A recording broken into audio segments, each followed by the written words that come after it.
अस्सलाम वालेकुम एंथनी। रहमतुल्लाहि व बरकातहू। मैं हूँ यासिर नदीम अलवाज। वालेकुम सलाम।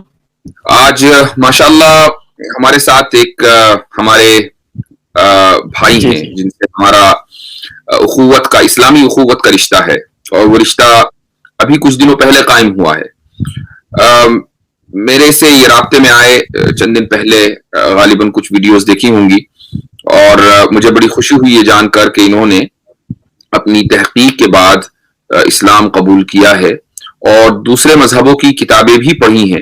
ये पहले दलित समाज से ताल्लुक रखते थे और उसके बाद इन्होंने कुरान करीम पढ़ा और भी इस्लाम के ताल्लुक से काफी गहरा मुताला किया और गुज़िश्ता चंद महीनों के दौरान मेरी कई मरतबा इनसे बात हुई है और मैं बड़ा मुतासिर हुआ हूँ। तो मैं चाहता हूँ कि ऐसे अफराद के जिन्होंने इस्लाम कबूल किया है इस माहौल में कि जबकि हर तरफ इस्लामोफोबिया की आग लगी हुई है, तो ऐसे अफराद को सामने लाया जाए।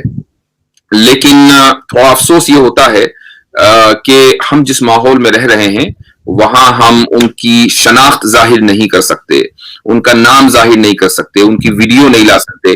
यानी आप ये देखें कि एक ऐसा मुल्क है जहां कानून के मुताबिक फ्रीडम ऑफ एक्सप्रेशन है, कानून के मुताबिक इंसान को आजादी है कि वो चाहे जिस मजहब पर चले और जिस मजहब को इख्तियार करे। लेकिन ऐसे मुल्क में इन सब चीजों के होते हुए, इन तमाम कवानीन के और दस्तूरी आजादी के होते हुए, अगर किसी शख्स को अपने मजहब बदलने के बाद अपना नाम छुपाना पड़े, अपनी आइडेंटिटी छुपानी पड़े, तो ये बहुत अफसोस की बात है और इससे अंदाजा लगाया जा सकता है कि इस्लामोफोबिया मुआशरे में किस कदर सरायत कर चुका है। ऐसे अफराद की एक बड़ी तादाद है और मैं कोशिश करूंगा इंशाअल्लाह वक्तन फवक्तन जो लोग मेरे रब्त में हैं, मेरे कांटेक्ट में है, मैं उनको चाहे किसी भी तरीके से लोगों के सामने लाता रहूं।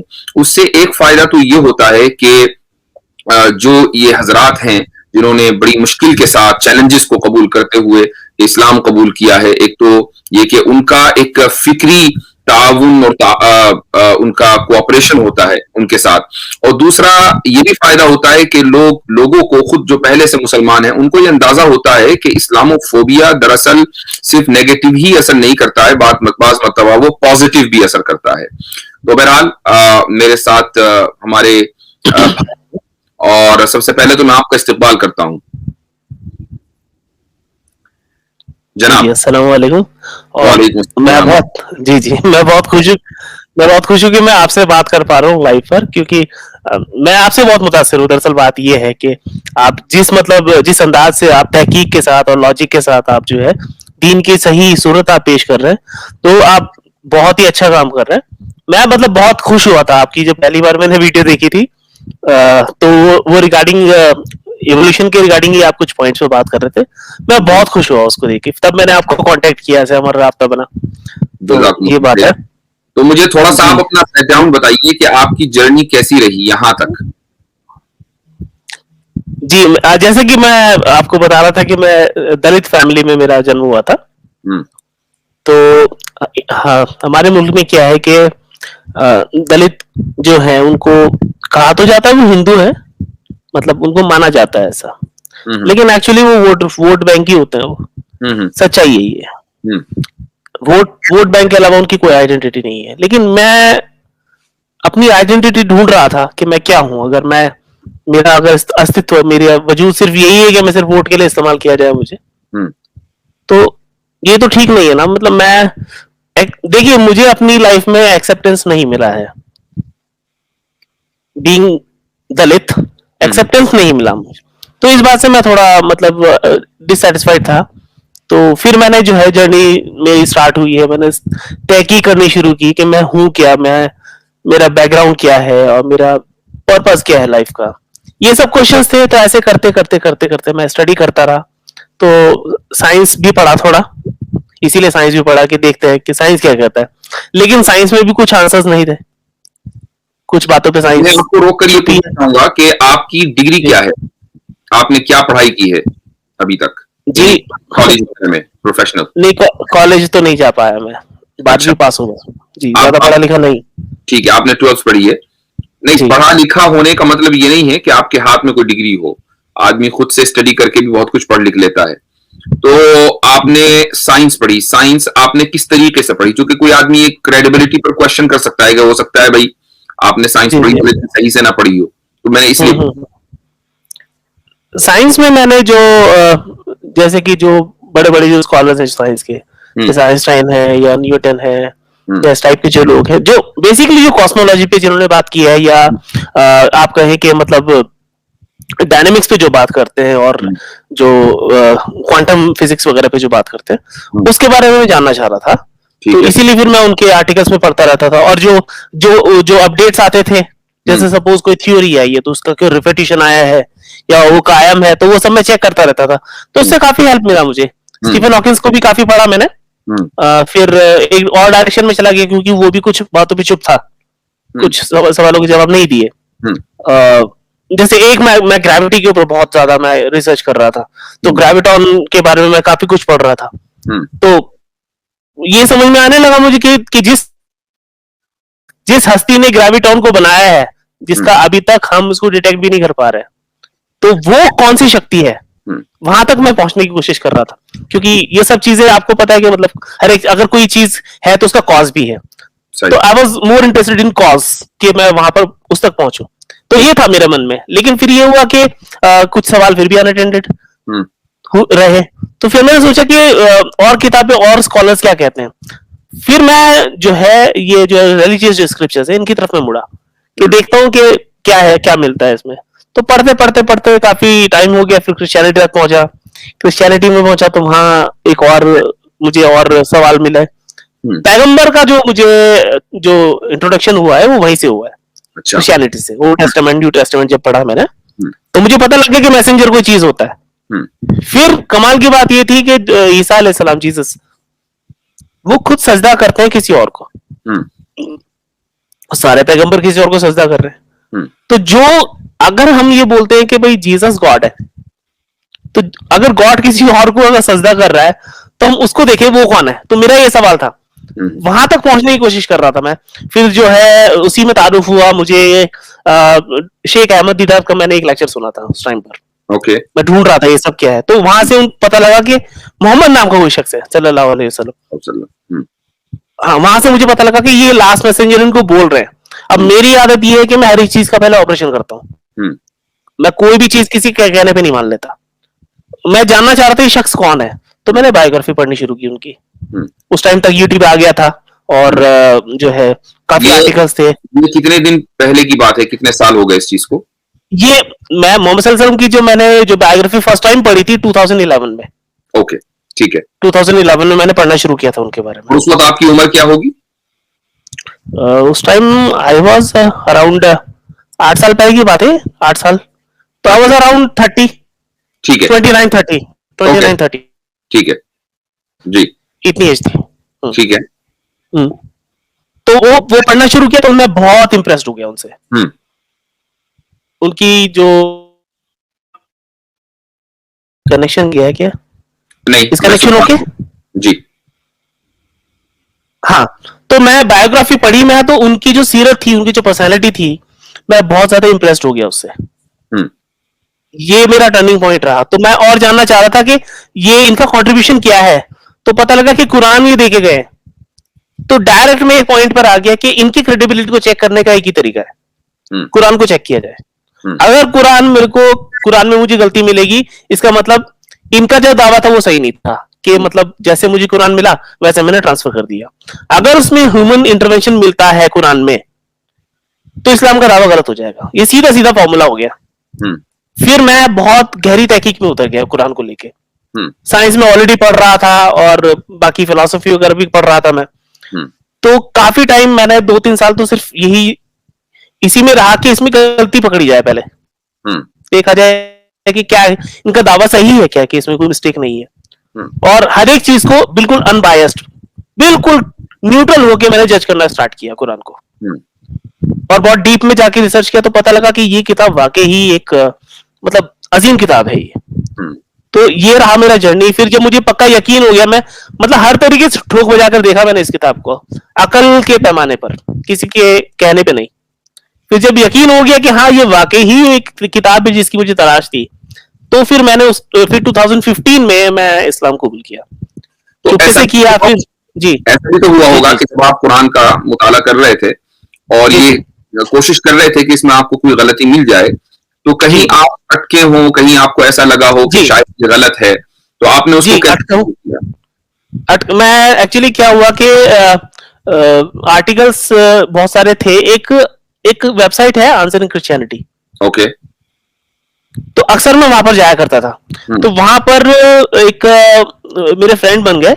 हुँ, अ, तो उन्होंने मेरे को ना एक एक वेबसाइट पर भेजा। हुँ, वो वेबसाइट है e-dialogue.org, ओके। e-dialogue.org। हुँ, वहां गया मैं, तो मेरे कुछ सवाल आते छोटे छोटे। जैसे कि एक सवाल था मेरा, अ, मतलब अल्लाह गुमराह करता है, हुँ, ये बातें कहाँ कहाँ लिखी है। उस टाइम मुझे अरबी भी नहीं आती थी, हुँ, तो धीरे धीरे सीखना शुरू किया मैंने। इस टाइप के सवाल थे, और कुछ ऐसी साइंटिफिक कुछ सवाल थे। हुँ, और तो मैंने वहां जाके उनको क्वेश्चन करना शुरू किया। एक वहां पर एक बहुत अच्छे स्कॉलर है, हुँ, उन्होंने मेरे को थोड़ा हेल्प किया उसमें। हुँ, उन्होंने मुझे प्रिंसिपल समझाया कि आप जो है अगर इसको समझना चाहते हैं, ये प्रिंसिपल है, ये मैं आपको दे रहा हूँ, ये आयतें दे रहा हूँ, आप खुद कंपेयर कर लीजिए। हुँ, फिर मैंने कंपेयर करना शुरू किया, तो मुझे पता लगा कि अच्छा ये एक तरीका है हुँ, कुरान को समझने का। हुँ, मतलब किसी भी आयत को सिंगल आउट करके आप अगर पकड़ लोगे, उससे कोई रिजल्ट नहीं निकलता कुरान में। आपको ठीक, पूरी कुरान को ही आपको कंसिडर करना पड़ेगा। सही, फिर सही। मैंने एक एक क्वेश्चन को मैंने लेना शुरू किया। जैसे कि एक क्वेश्चन वो था उसमें कि मतलब जहन्नम में हुँ, जो जहन्नम में जाने वाले लोगों को खाना क्या मिलेगा।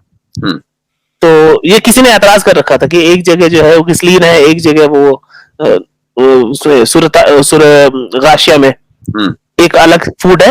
इस हुँ, टाइप के मतलब वो कॉन्ट्रडिक्शंस वो कोट करते थे। हुँ, तो मैं ढूंढता था कि अच्छा इसको देखते हैं कि ये कहाँ कहाँ क्या लिखा हुआ है। हुँ, तो मैं इस बात को अच्छी तरह समझ गया कि जब भी कुरान की सारी आयतों को एक टॉपिक से रिलेटेड एक साथ रखा जाएगा और जब उनको कंपेयर किया जाएगा, तो आपको आंसर मिल जाएगा वहां पर। गुड, कोई डिस्पैरिटी नहीं है, कोई डिस्क्रिपेंसी नहीं है, कहीं से कहीं तक भी। ठीक। तो अब मुझे जी ये बताइए कि आपने कहा कि उस वक़्त तक आप अरबी नहीं जानते थे, तो क्या जी आप अब अरबी जानते हैं? अब मैं स्टडी कर रहा हूँ काफी कुछ सीखा मैंने। गुड, मतलब परफेक्ट माशाअल्लाह। नहीं हूँ, ठीक है। परफेक्ट नहीं हूँ, लेकिन ये है कि अब इस किताब को समझना है, हुँ, तो ये है कि इसकी रूट जो लैंग्वेज है उसी में समझा जाए। सही।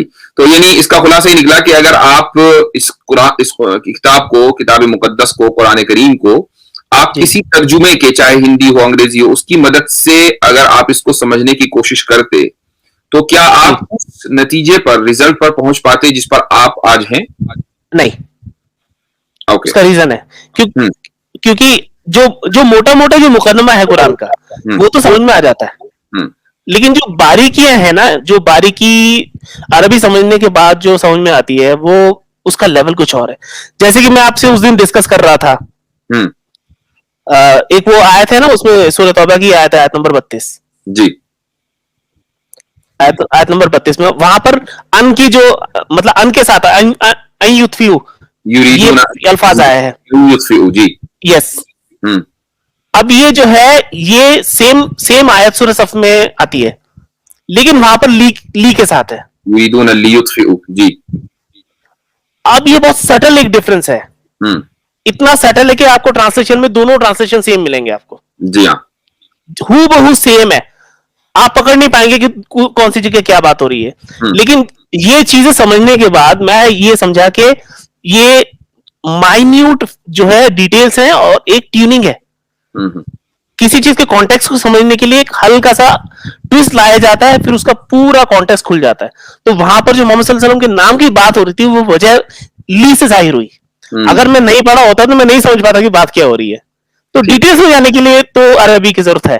ये बात मैं समझ गया। नहीं, अगर आपको कुरान करीम इस तरह समझना है कि जी उसमें आपको कोई कॉन्ट्रडिक्शन न लगे और आप हम्म, लोगों के सवाल का जवाब भी दे सकें, अपने सवालों का जवाब भी आप पा सकें, तो महज जी ट्रांसलेशन के ऊपर डिपेंड नहीं रहा जा सकता, बल्कि आपको कुरान की जबान सीखनी होगी और जी उस जी मौके बिल्कुल। पर जितनी भी आयतें हैं उन सबको सामने रखना होगा, तब जाकर आप उसका करेक्ट जवाब दे करेक्ट पाएंगे। ओके। Correct correct. तो यस। अरबी सीखने में क्या चीज आपको, मतलब कैसे आपने अरबी सीखनी शुरू की? क्या किसी के पास आप जाते थे अरबी सीखने के लिए या खुद से स्टार्टिंग सीखने के लिए?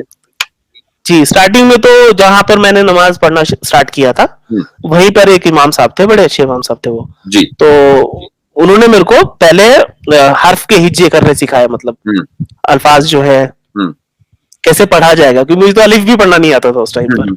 फिर धीरे धीरे उन्होंने सिखाया तो मैं पढ़ने लगा, फिर जोड़ जोड़ के पढ़ने लगा। फिर जब मैं उसकी तिलावत करना शुरू किया तो मुझे ये लगा कि आप इसको समझा भी जाए। ये सही रूट लैंग्वेज में जो बात हो रही, मतलब ट्रांसलेशन तो मैं समझता था, लेकिन वो उसका जो एक जो रिदम है वो मैं उसको लेके मैं बहुत इंटरेस्टेड था।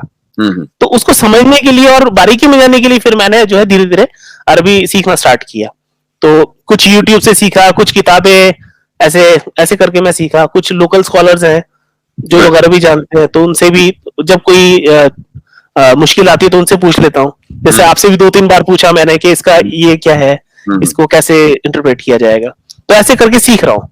ठीक है, दैट्स गुड। अब जाहिर सी बात है, मतलब 3-4 साल पहले ही सही से इस्लाम लाया हूँ, तो मतलब महारत तो नहीं होगी मेरी, सीधी सी बात ये है, लेकिन एक नियत है, कोशिश तो है ठीक इसको समझने की। माशाअल्लाह। इस अरसे में जब से आपने इस्लाम कबूल किया, तो इस अरसे में कभी ऐसा हुआ कि कोई डाउट आया हो जहन में कि यार शायद यहाँ गड़बड़ी हो रही है, कुछ ऐसा कभी हुआ?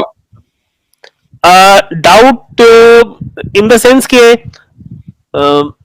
जहां तक कुरान को कंपेयर करने की बात है, मेरे माइंड में कोई डाउट नहीं था।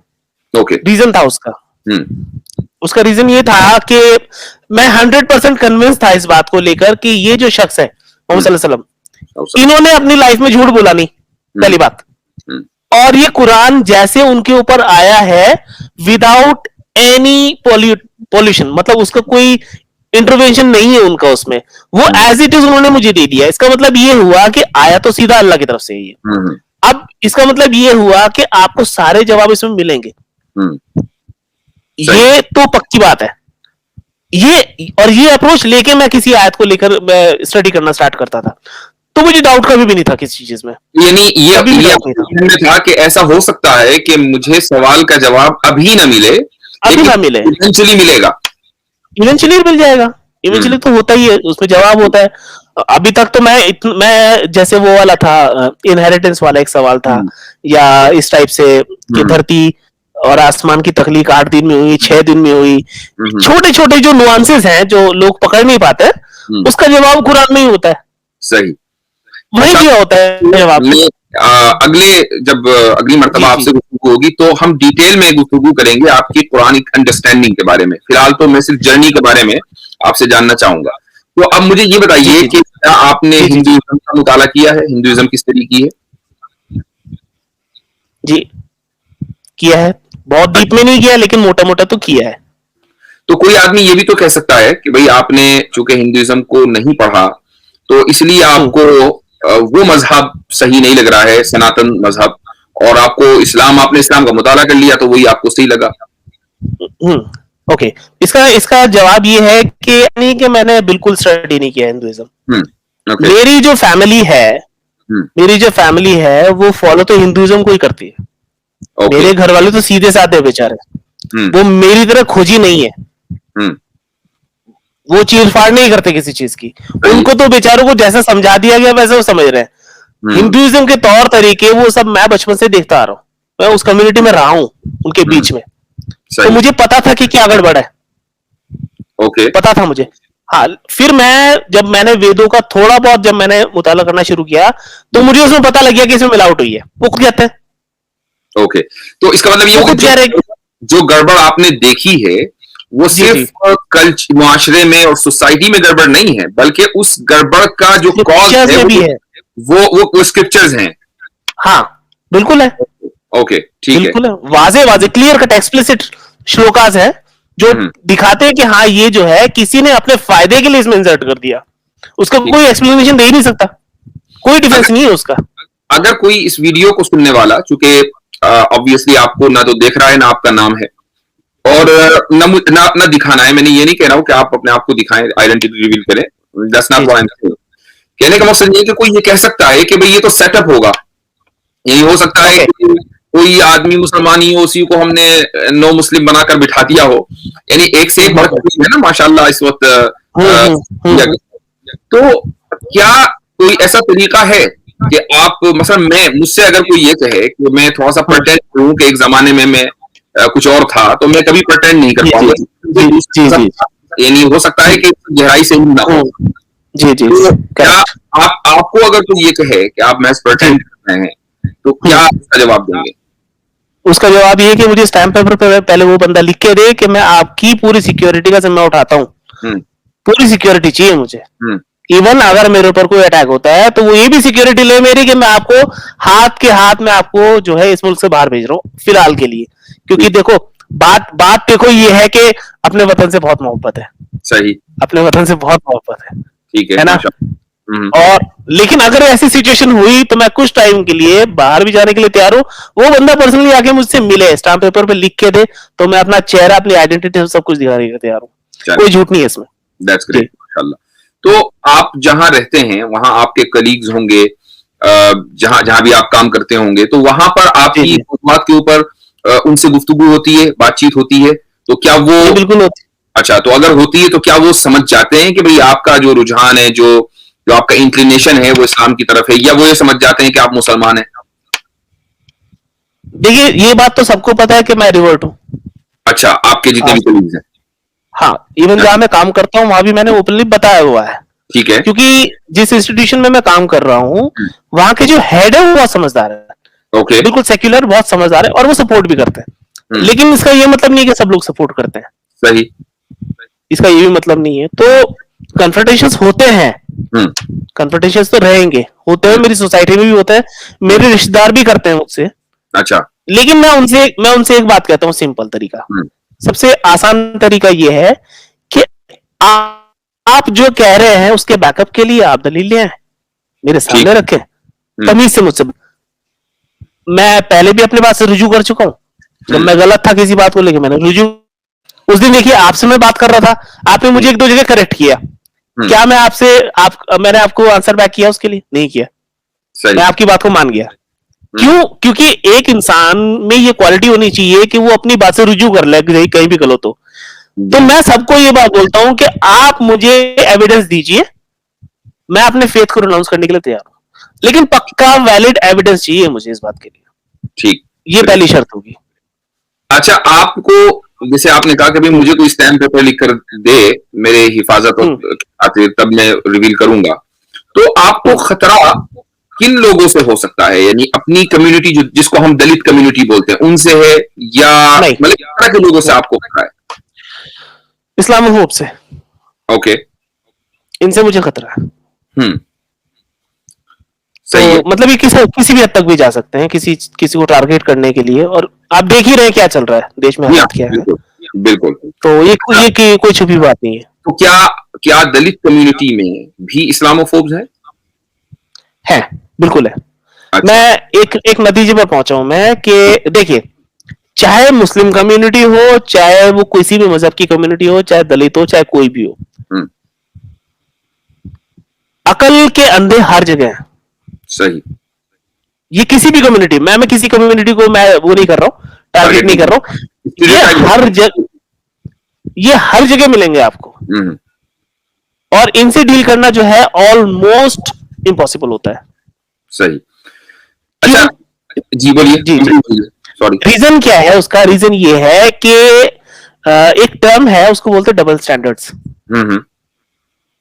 हिपोक्रेसी। ये हिपोक्रेसी के शिकार होते हैं, अपने लिए कुछ और, दुनिया के लिए कुछ और। तो जो बंदा इसको छोड़ेगा वही फिर सच बात तक पहुंच पाएगा। तो ये इनके अंदर मर्ज है एक, इससे पार पाना बहुत मुश्किल काम है मेरे लिए। अच्छा, ये बताइए कि ये तो हमें मालूम हो गया कि आप अपनी आइडेंटिटी को क्यों छुपा रहे हैं, लेकिन आपने जो नाम अपनी स्क्रीन पर लगाया है वो है सही मुस्लिम। तो इसका क्या मतलब है? ये नाम आपने क्यों चुना है?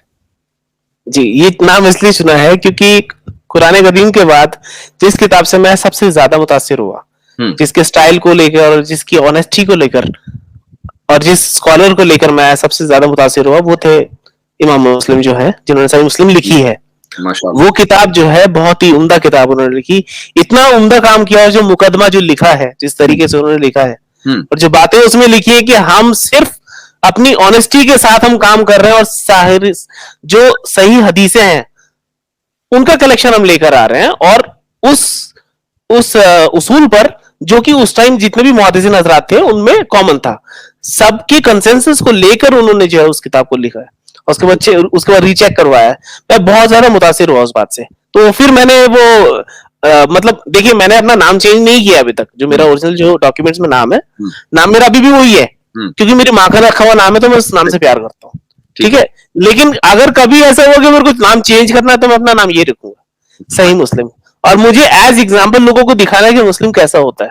लोगों के दिमाग में जो गलत जो धारणा है। आपने सही मुस्लिम के मुकद्दमे की मिसाल दी कि उसको आपने पढ़ा है। सीधी सीधी बात मैं आपको बताऊं कि हमारे दरसे निजामी में, ये जो मदरसे का जो कोर्स है ना, तो मदरसे के कोर्स में सही मुस्लिम का मुकद्दमा बिल्कुल आखिरी स्टेज पर पढ़ाया जाता है, और बहुत ही एडवांस लेवल का मुकद्दमा समझा जाता है। और ये जो छोटी सी किताब है मुकद्दमे की, जी, वो उसको अच्छा खासा कॉम्प्लिकेटेड भी माना जाता है, और वो है भी कॉम्प्लिकेटेड, यानी उसको समझना कोई आसान काम नहीं है।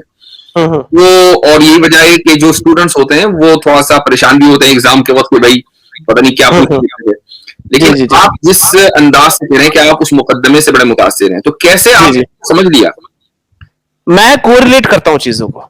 ओके, कोरिलेट करता हूँ। कोई चीज है, सपोज कोई हदीस उन्होंने कोट की है, सपोज किसी रावी के बारे में उन्होंने बात की है, तो उसको उस रावी की खोज करने के लिए मैं दूसरी किताबों में भी जाता हूँ। ओके जी, वहां से मैं चीजें, मैं जैसे मैं कोई हदीस है, कोई मुत्तफ़क़ुन अलैह हदीस कोट की है, तो मैं सही बुखारी में भी मैं वो चेक करता था। उसके बाद मैं देखता था कि उन्होंने जो तरतीब जो लिखी है और जो वो कह रहे हैं कि इस रावी पे जो बहस कर रही है, वो कहां तक सही है। ओके, वो कहां तक सही है वो मैं देखता था। उसके बाद अगर जब मुझे हदीस मिल जाती थी कोई ऐसी जहां पर उस रावी का नाम है और किसी और मुहद्दिस ने भी बहस की है, उसके बाद मैं परख कर उस चीज को सही मानता था। मतलब मैं बहुत ही उसके अंदर डिटेल में जाने की कोशिश की है मैंने। तो मेरा तरीका ये था। नहीं, मेरा जो सवाल था वो ये था कि मुकद्दमा, सही मुस्लिम के मुकद्दमे को समझने में आपको कुछ परेशानी हुई, आप आसानी के साथ चले गए? नहीं, अच्छा, नहीं ज्यादा नहीं हुई। बस वहां पर स्टार्टिंग में कुछ रावी के नाम मुझे नहीं पता थे जो उन्होंने कोट किए, तो वो देखने के लिए फिर मुझे दूसरी किताबों में जाना पड़ा। किस जबान में पढ़ा उसको? इंग्लिश में पढ़ा है मैंने, हिंदी में भी पढ़ा है उसको मैंने, ओके, और थोड़ा बहुत अरबी में भी पढ़ा है, जितना मैं समझ पाया उसको। मतलब क्योंकि बहुत कॉम्प्लेक्स अरबी है तो उतनी नहीं समझ पाया मैं, लेकिन थोड़ी बहुत, चलिए थोड़ी बहुत रस्म के लिए। जी, ये था। माशाअल्लाह। जी जी जी जी। ये बताइए कि जब आप इस्लाम के बारे में रिसर्च कर रहे थे, तो क्योंकि आमतौर से जो लोग दलित कम्युनिटी से आते हैं, उनके जो रोल मॉडल हैं वो डॉक्टर अंबेडकर हैं, और डॉक्टर अंबेडकर ने कुछ जगहों पर इस्लाम के ताल्लुक से कोई पॉजिटिव बात नहीं लिखी है, नेगेटिव लिखा। करेक्ट। तो क्या आप उनसे मुतासिर हुए कि भाई जो इस समाज के बड़े लीडर हैं वो ये बात लिखकर चले गए हैं, तो अब मजीद रिसर्च करना ही बेकार है? देखिए, उन्होंने जब कॉन्स्टिट्यूशन लिखा है तो क्या वो कह के गए हैं कि इसमें अमेंडमेंट नहीं हो सकता? सही बात है, बिल्कुल। बिल्कुल हो सकता है। तो वो जो कह के गए वो पत्थर की लकीर तो नहीं थी। बिल्कुल, बिल्कुल। किसी भी इंसान को, मैं ये मानता हूं, मेरा अकीदा सिर्फ ये है आज की डेट में, मोहम्मद सल्लल्लाहु अलैहि वसल्लम को छोड़ के मैं हर एक इंसान की बात को चेक करूंगा, डबल चेक करूंगा, चाहे कोई भी हो, उनकी बात को आंखों पर रखूंगा। बाकी कोई भी हो, चाहे मेरे वालिदैन हो, चाहे कोई भी इंसान हो, इवन चाहे आप भी हो, मैं आपको भी क्रॉस क्वेश्चन कर रहा था उस दिन, मैं आज भी करूंगा। मैं सबकी बात को चेक करूंगा, चाहे कोई भी कैसी भी बात लिख के गया हो। जब मुझे एविडेंस मिल जाएगा उसके बाद मैं उसको कबूल कर लूंगा। ये सीधा फॉर्मूला है मेरा। जी, परफेक्ट। तो बहुत से जो दलित समाज से लोग आते हैं वो सनातन धर्म से बहुत ज्यादा यानी अपने आप को अलग रखते हैं और अपने आप को एसोसिएट नहीं करना चाहते, फॉर ऑब्वियस रीजंस। जो ऑब्वियस रीजंस है वो यही है कि जितनी एट्रोसिटीज और जुल्म हुआ है सनातन धर्म के मानने वालों की तरफ से दलितों के ऊपर, तो उसकी लंबी हिस्ट्री है और उनके धर्मशास्त्रों में सब चीजें लिखी हुई हैं। लेकिन क्या उनके सामने डॉक्टर अंबेडकर का जो इस्लाम के ताल्लुक से एक नजरिया था, क्या ये चीज रुकावट बन जाती है इस्लाम को कबूल करने में? नहीं बननी चाहिए बिल्कुल भी। नहीं, एक तो है बननी नहीं चाहिए, मैं एक रियलिटी पूछ रहा हूँ कि क्या बनती है? हाँ, ऐसा होता है। ऐसा होता क्या है कि वो कहते हैं कि अच्छा वो बुद्धिज्म से जो है मुतासिर हो गए थे। जी हाँ। अब वो इतने बड़े इंटेलेक्ट थे तो उन्होंने सही सोचा होगा, तो उनके पीछे चल देते हैं। ये भेड़चाल वाली बात बता रहा हूँ मैं आपको। तो आपने मुझे बताया था कि आपने भी बुद्धिज्म की कुछ किताबें पढ़ी थी, कुछ स्टडी किया था। बुद्धिज्म का जो बेसिक जो कॉन्सेप्ट है मैं उसको स्टडी कर रहा था। वो मुझे जो मिला ना वहां पर, मुझे क्या मिला, वो एग्नोस्टिक लोग हैं। वो ठीक। कहते हैं है नहीं है, ओके। नहीं है, मतलब कि कोई क्लियर स्टैंड नहीं है उनका। ओके। तो मुझे ये बात समझ में नहीं आई उनकी। सही। जी। अच्छा, अब आजकल इस्लामोफोबिया जो कि अपने उरूज पर है, बिल्कुल जी यहाँ पर जी पहुंचा जी हुआ है, जी और जी हर तरफ सोशल मीडिया के ऊपर इस्लाम के खिलाफ वीडियोस आ रही हैं और आर्टिकल्स लिखे जा रहे हैं। तो क्या अब कभी ऐसा होता है कि मसलन आपने अचानक कोई वीडियो आपके सामने आई और उसमें बहुत मजबूत कोई एतराज है, आपको लगा कि कोई मजबूत एतराज है, तो आप थोड़ी देर के लिए परेशान हो जाते हो, या आप मुतमईन रहते हैं कि नहीं, इसमें एतराज में कोई इसमें जान नहीं है? 99% केसेस में ऐसा ही होता है कि मुझे पता होता है कि इसका आंसर जो है मैं तहकीक करूंगा तो मैं सही जगह पहुंचाऊंगा। एग्जाम्पल देता हूं मैं आपको। किसी ने मेरे को कोट किया था जब मैं स्टडी कर रहा था, यूट्यूब की बात है, अहरूफ के बारे में। ओके। उसने मेरे को बोला कि कितने वर्जन्स हैं। अच्छा, मैं वर्जन्स और वेरिएंट में मैं ऑलरेडी बहुत क्लियर था, क्योंकि मैं बाइबल पढ़ चुका था। सही सही। तो ये कॉन्सेप्ट मुझे क्लियर था कि वेरिएशन क्या होता है और वर्जन वर्जन क्या होता है। तो मैंने कहा ठीक है, आपने सवाल किया है, मैं इस बारे में मैं तहकीक करता हूँ। तो मैं घुस गया उसके अंदर। लास्ट में जाके मुझे यही पता लगा कि कुरान ही सही था।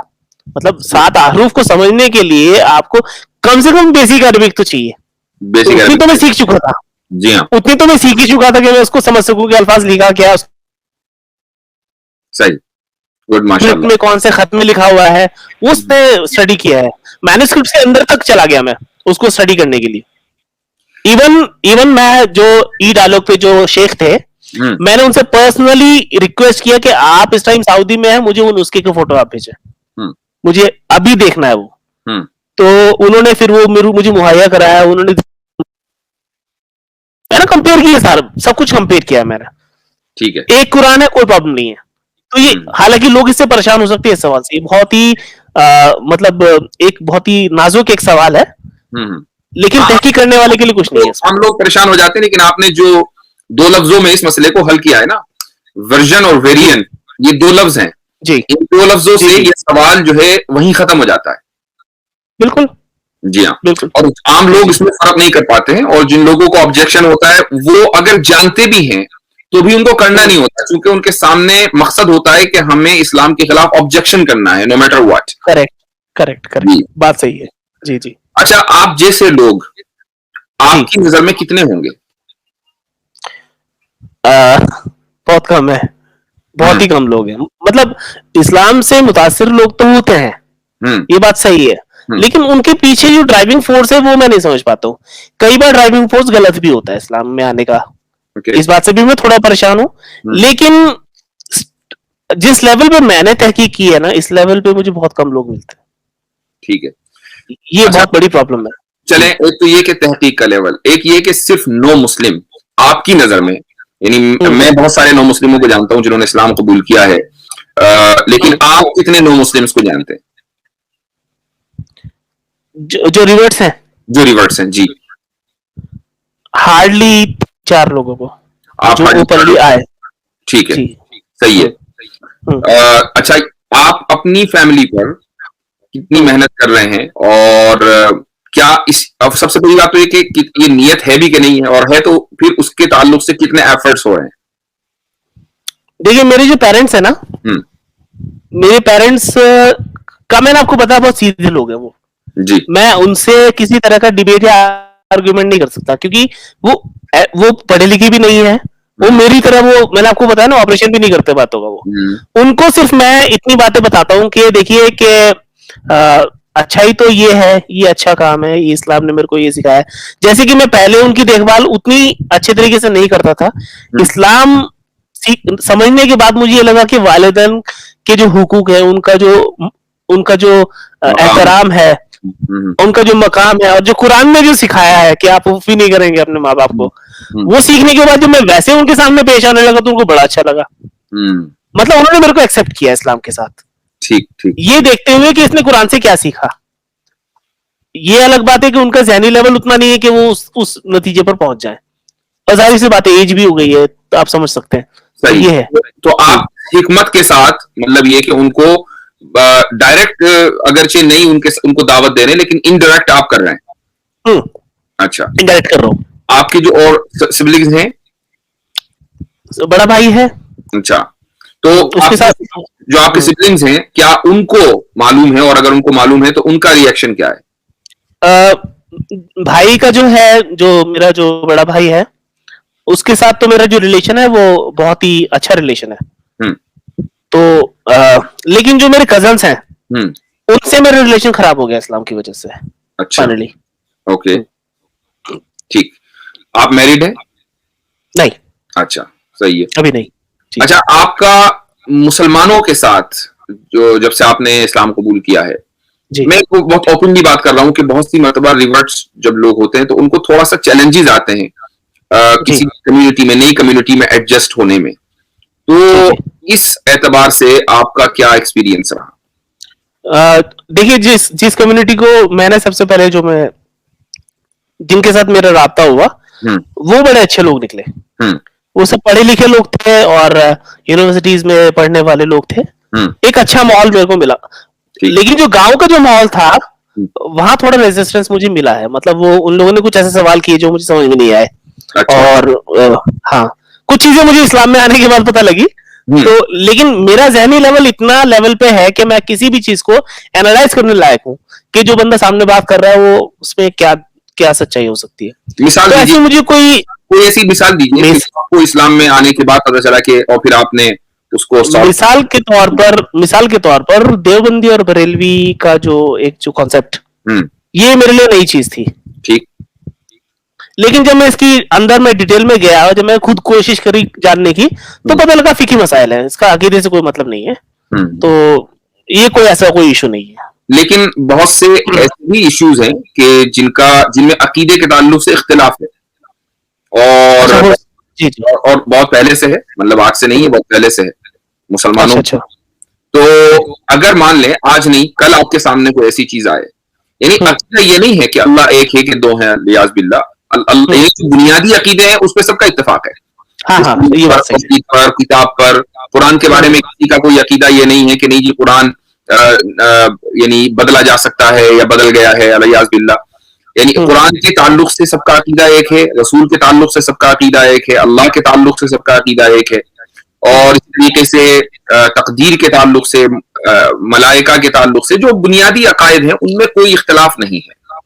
लेकिन जो डिटेल्स है वहां पर इख्तिलाफ आ जाता है। तो अगर आपको आज नहीं कल पता चले कि डिटेल्स हैं अकीदे की, उसमें थोड़ा सा इख्तिलाफ है, तो फिर आप क्या करेंगे उस सूरत में? तो अकीदे के लिए मुकम्मल किताब कुरान है। ठीक है, मैं हर एक बात को कुरान पे पहले चेक करूंगा कि कुरान क्या कहता है। बेहतर है। कुरान में जवाब मिलेगा, कुरान जवाब दे देता है, क्योंकि अकीदे के हिसाब से मुझे लगता है कि मुकम्मल किताब है, कोई मतलब कुछ और छेड़ने की जरूरत ही नहीं है, कुछ और जहां तक अकीदे की बात। ठीक है। हाँ, आप उसकी एक्सप्लेनेशन चाहते हैं तो आप हदीस में जाएं, आप सही हदीस का मुताला करें, वहां पर देखें क्या सहाबा ने कैसे समझा उस चीज को। ठीक। सहाबा की अंडरस्टैंडिंग भी बहुत इंपॉर्टेंट है। बहुत उम्दा। जी। सही है। तो इंशाल्लाह अब रमजान आ रहा है और उम्मीद है कि रमजान की तैयारी आप भी कर रहे होंगे और एक्साइटेड भी होंगे इंशाल्लाह ताला। अच्छा, ये बताइए आप ईद कैसे मनाते हैं? ईद का ये रहता है कि जो नमाज पढ़ने जाते हैं, ईद की जो नमाज होती है जमात के साथ ही पढ़ता है। उसके बाद अगर मदर है, अगर वो खुशी से बना दे, अगर कुछ मीठा बना दे तो ठीक है, फोर्स तो नहीं करता मैं उनको, लेकिन बना दे तो ठीक है। तो मैं उनको भी थोड़ा, मतलब वो खुशी का दिन होता है तो उनके साथ में थोड़ा स्पेंड करता हूँ। फिर जो जानकार लोग हैं, आसपास के जो लोग हैं, उनसे भी जाकर मुलाकात कर लूं। आप मुसलमानों में आपका ठीक ठाक सर्कल है या नहीं, ये पूछना चाह रहा हूँ। नहीं। अच्छा, उसकी क्या वजह है? वजह उसकी ये है कि कुरान से दूरी। ओके, यानी आम मुसलमान कुरान से दूर है। यस, ये बहुत बड़ा एक बिगाड़ मुझे समझ में आया है, जिसके लिए मैं थोड़ा फिक्रमंद।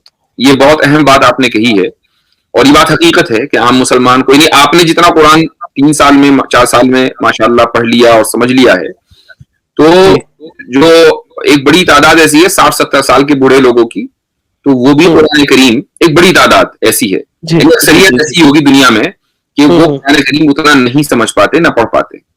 तो ये जी आपने जी एक अहम बात कही है। तो क्या आपको लगता है कि ऐसे लोग के जिनको कुरान करीम दिया गया और इतनी बड़ी नेमत उनको दी गई जी और जी जी जी जी। हैं, तो हम्म। उनके साथ उठने बैठने में अपना जहन आदमी का खराब हो सकता है, शायद ये वजह है आपकी उनसे दूरी की, या कोई और?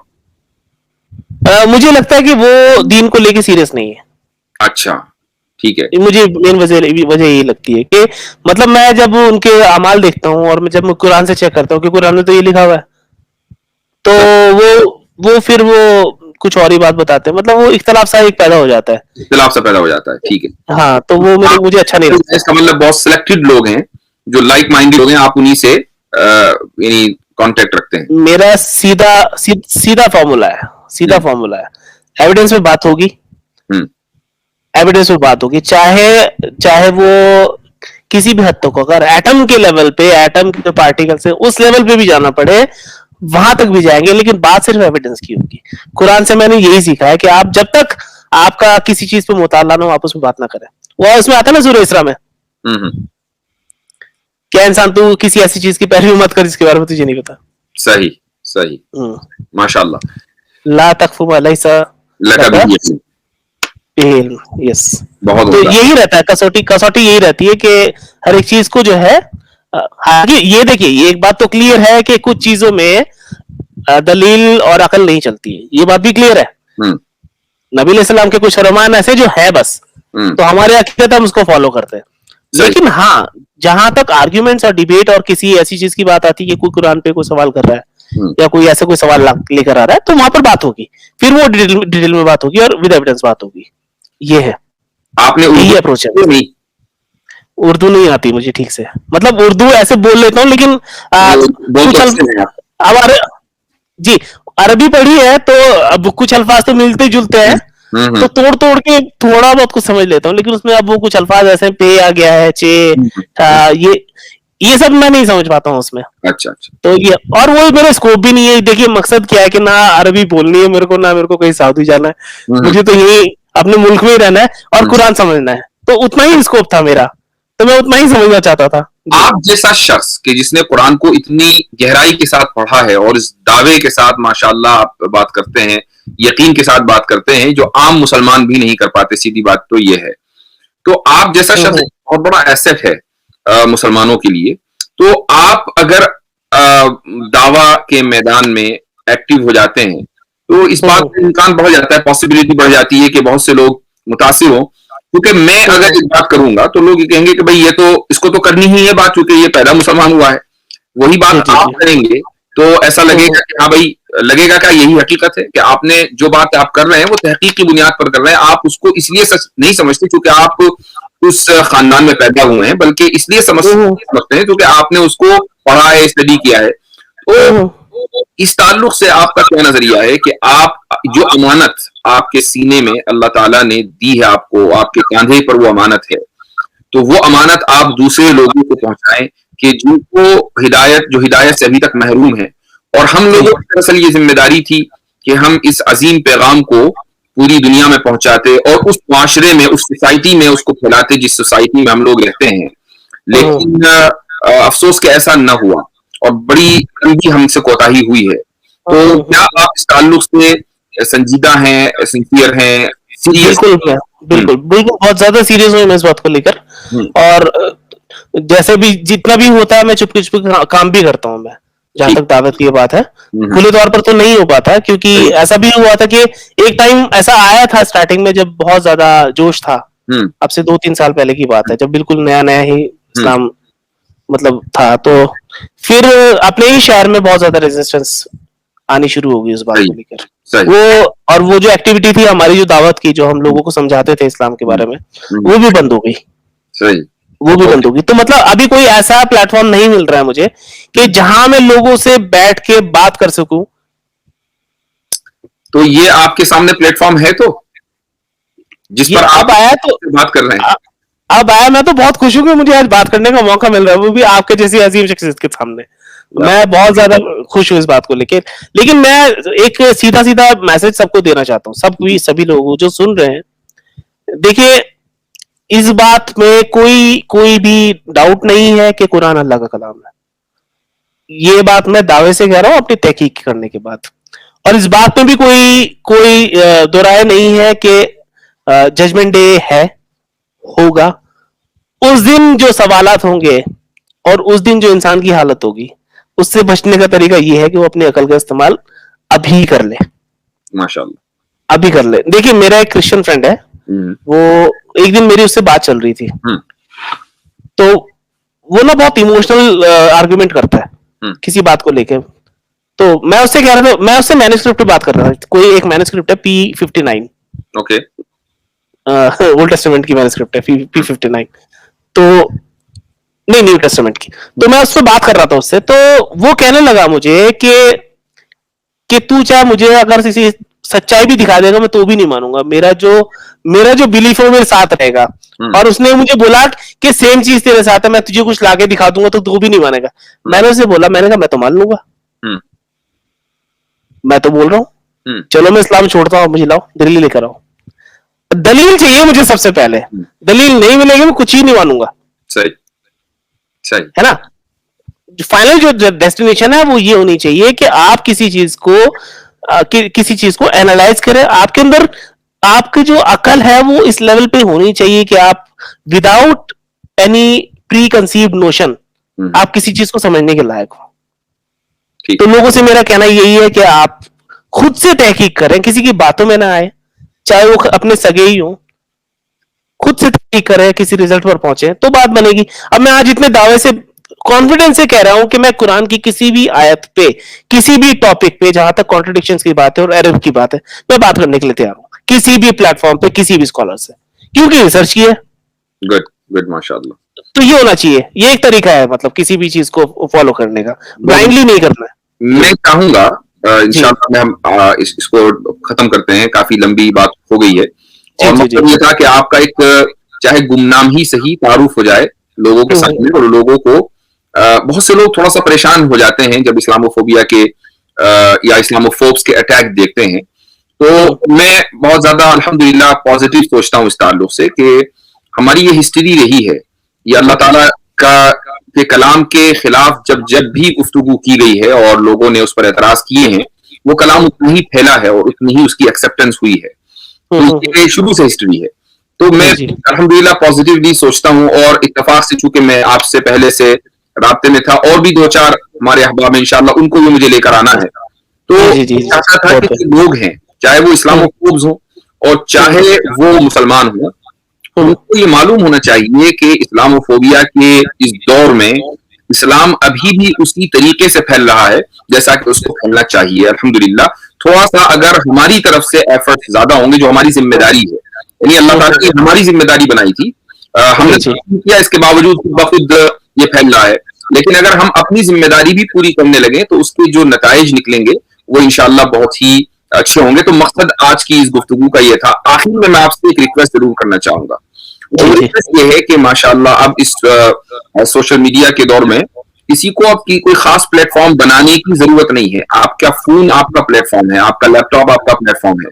आप बजाय इसके कि एक जनरल गुफ्तगू करें, अगर आप उस कम्युनिटी से, कि जिस कम्युनिटी से आप पहले ताल्लुक रखते थे, दलित समाज से, अगर आप उसी के नौजवानों को एड्रेस करें और उनके जहन में, उनकी मेंटालिटी आप ज्यादा समझ सकते हैं किसी दूसरे आदमी के मुकाबले में, आप उस मेंटालिटी को अगर अपील करें और उसके सामने इस्लाम की जो रूहानियत है, सच्चाई है, हकानियत है, आप उसको लेकर आए, तो इनको लगेगा कि हाँ भाई ये हमारा अपना बंदा था या है, जो एक अभी भी हो। जी हाँ, तो अभी भी के बीच में हो। बहुत बेहतर। तो अगर आप इस तरीके से गुफ्तगू करेंगे तो उम्मीद है कि इंशाअल्लाह आपका पैगाम बहुत मुअस्सिर होगा, और जो उस कम्युनिटी से नहीं आते हैं वो भी आपकी बात सुनेंगे। तो मैं चाहूंगा कि आप सोशल मीडिया पर थोड़ा एक्टिव होना शुरू हो, चाहे आप अपनी आइडेंटिटी रिवील करें ना करें वो एक अलग बात है। ऐसे बहुत से लोग हैं जो इस्लाम के खिलाफ बोल रहे हैं अपनी आइडेंटिटी छुपाकर, उनको पता नहीं किस चीज का खतरा है, लेकिन चलो वो जाने। लेकिन आपको चाहिए कि आप अब एक्टिव होना शुरू हो, क्योंकि माशाल्लाह आप इस लेवल पर पहुंच रहे हैं कि आप बहुत आसानी के साथ बातों का जवाब दे सकते हैं। जी इंशाल्लाह। जी बहुत खुशी हुई, और मुझे उम्मीद है कि बहुत जल्द आपसे इन पर्सन मुलाकात भी होगी इंशाल्लाह।